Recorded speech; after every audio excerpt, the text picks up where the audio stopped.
Hi guys! It's day 6 of the challenge and alam nyo, ito, may dinala ako ulam from the office.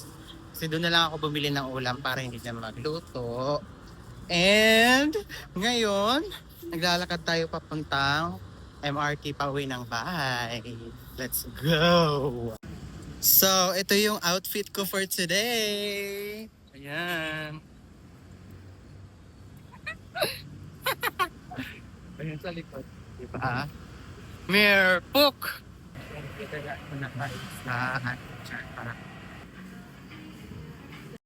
Siyempre, I want the big part, diba? Masarap yun.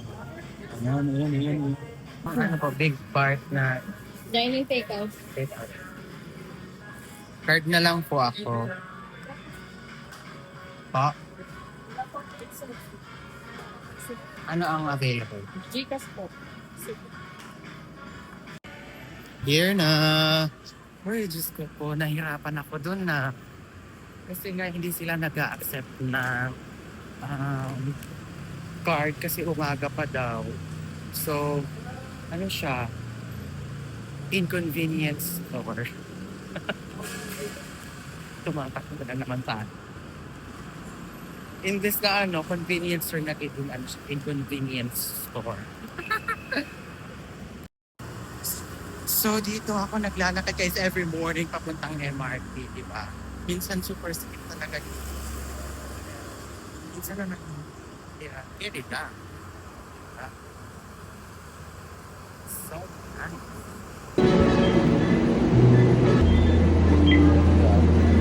nakapasok tayo.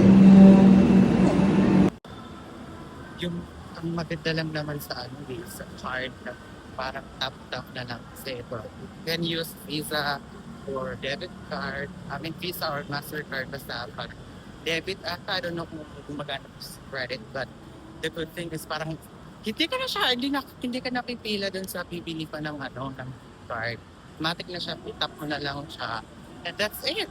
Tapos hindi pa mahaba yung pila. Hindi yung pinakamagandang part sa pag tap-tap ng MRT.